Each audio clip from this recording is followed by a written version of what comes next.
One of the biggest challenges in selecting or developing a Bible curriculum is knowing how to provide students with a Bible knowledge framework within a very limited number of lessons. Let's start from scratch. If all we had were the Bible, how could we develop a 2-year basic Bible survey for an elementary school program that meets every other week for the school year?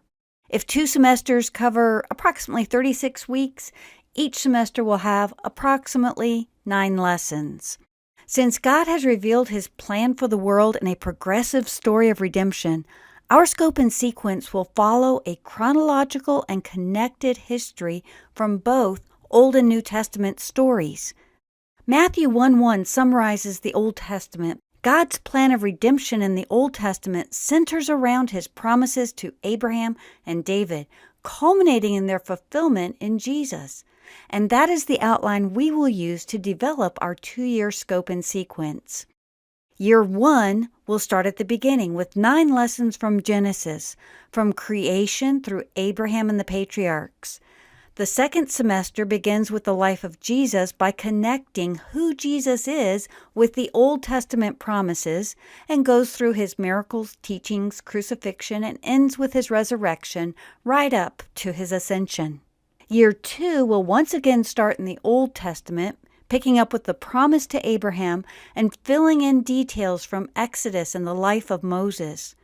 Then we will introduce who David is, God's anointed king and ancestor of Jesus.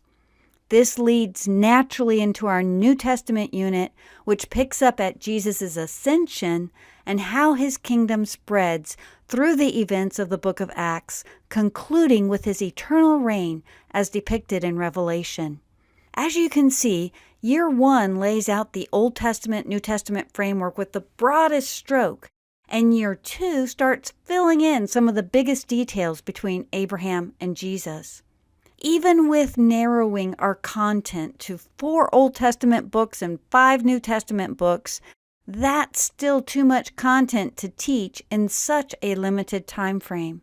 How will we decide which 9 lessons to teach each semester?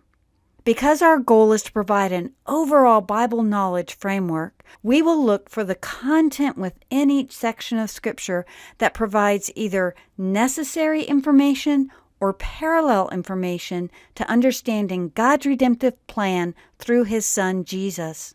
What do I mean by that? Knowing who God is, where we came from, how sin entered the world through Adam and Eve, and then spread until it destroyed the whole world and was judged by God, is all necessary information to the big picture of Scripture. Understanding God's promises to Abraham, Isaac, and Jacob is also necessary to understand the rest of the Old Testament and the Jewish-Gentile issues that arise in the New Testament. When we move to the life of David, the content we choose will be parallel information to the son of David. He was God's choice to have an enduring kingdom without end. He was anointed by God and empowered with the Spirit of God. He was introduced to the nation with a sudden entrance which brought fame, but he had to wait and endure persecution from the existing leadership before finally having all the tribes come and bow to his authority. Now, the elementary age students will not see all these connections, but as the teacher, it is important to know why you are selecting and teaching each unit and each lesson within that unit. We know that putting all these lessons together will give an overall Bible knowledge framework, even if the students are only engaging with the content on a lesson-by-lesson basis. We know that teaching these biblical ABCs will develop biblical literacy over the long run and equip students to fill in more Bible knowledge in the future. One final word. Once these main units are in place, how could a teacher modify this Bible knowledge framework based on their situation? For example, what if a teacher were teaching weekly instead of every 2 weeks? One way would be to simply fill in more stories from the existing section of Scripture. Instead of 4 lessons covering Abraham, Isaac, and Jacob, include additional lessons about Jacob and Joseph and his brothers. Another way would be to add an additional unit. The first year of the Old Testament could include Genesis and Exodus, but the second year could add stories about either Joshua, Judges, or Samuel before teaching the unit on David, or teach Elijah, Jonah, or Daniel after the David unit. But what if a teacher were only teaching 5 times during the semester?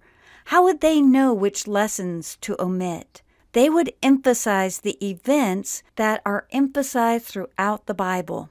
The creation of the world, Adam and Eve's sin, these are mentioned throughout the scriptures. But if you had to choose between the lesson on Cain and Abel or the Tower of Babel, you would have to take into consideration that one is foreshadowing genuine faith in God's acceptable sacrifice, and the other sets up God's dealings with the nations found in the rest of Scripture. The promise to Abraham is an essential lesson to the big story, but is Jacob meeting God at Bethel, or is Joseph being sold by his brothers of greater significance throughout the rest of Scripture? You as the teacher will have to decide this.